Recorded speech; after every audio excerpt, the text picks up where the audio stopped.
Hello and welcome everyone. Welcome to Cloud Learner Pro channel.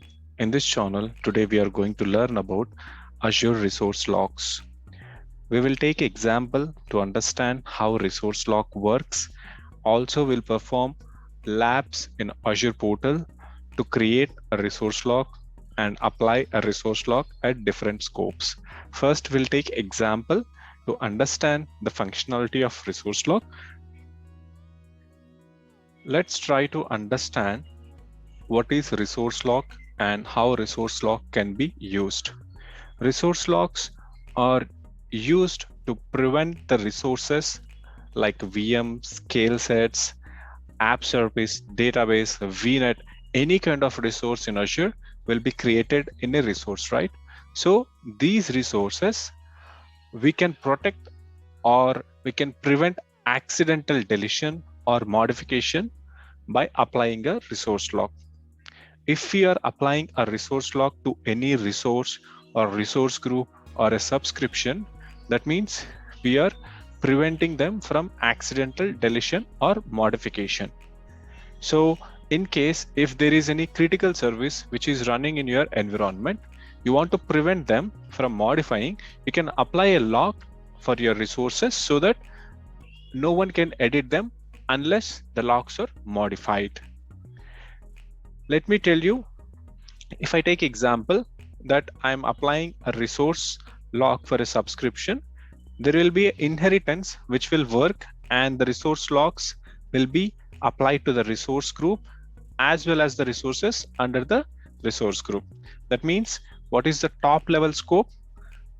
The top level scope is subscription. From subscription, the resource log inheritance will be applied to resource group. From resource group, the resource log inheritance will be applied to the resource as well. In case if we are applying resource log at only resource level, like if I take another color, if the resource log is applied only at the resource level, so at that time the resource log is only applicable to the resources. The inheritance will only work from top to bottom, not from bottom to top. So resource log will be applicable only to the resources if you apply at resource level. If you apply at subscription or resource group level, it will inherit to the resources as well.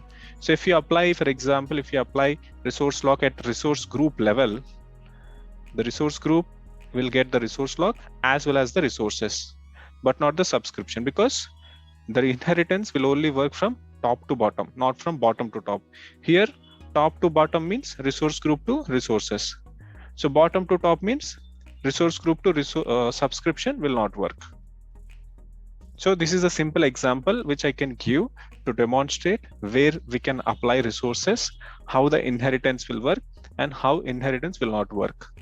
This is a simple example to make you understand the functionality of resource logs.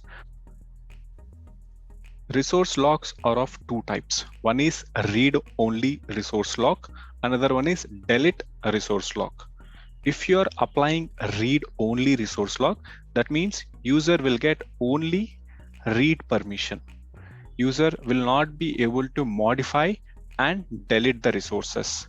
If you are applying delete resource log, then user will get read plus modify permissions, but not delete permissions. So that's the difference between two types of resource logs. Now we will create resource logs and we'll apply a resource log to a resource group and we'll test whether it will prevent the resources from deletion. Now I'm in Azure portal.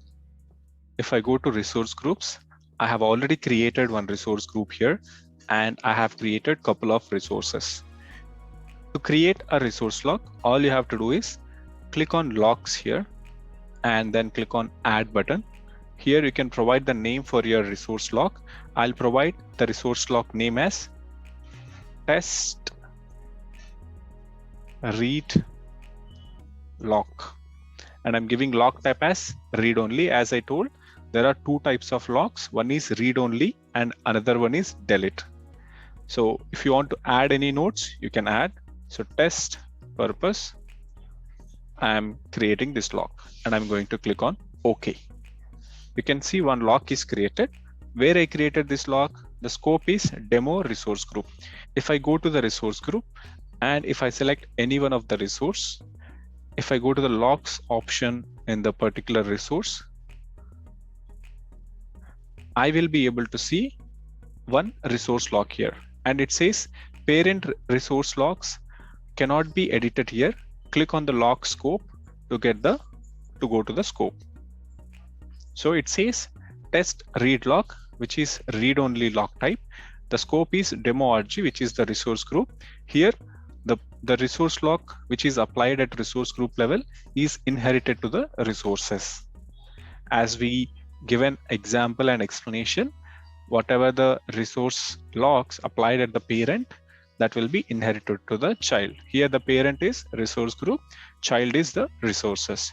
So the lock which we applied at resource group level is inherited to the resource as well. Now if I go to a VM blade overview, and if I try to delete this VM, for example, see, it says me whatever the operation I'm trying to do is getting failed, and it is telling me because we cannot perform the delete operation because the following scopes are locked. Please remove the lock and try again. If I go ahead and delete the lock at resource group level, see, if I delete and if I go to the VM, for example, again, if I try to delete, see, now it is performing the delete operation.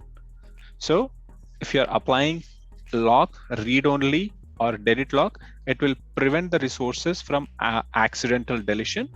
If you want to provide a modification access to a user, then you can apply only delete lock. If you want to prevent both modification and deletion permissions to a user, then you can apply read only lock. So that's a quick video about resource locks in Azure. So if you like this video, please like it.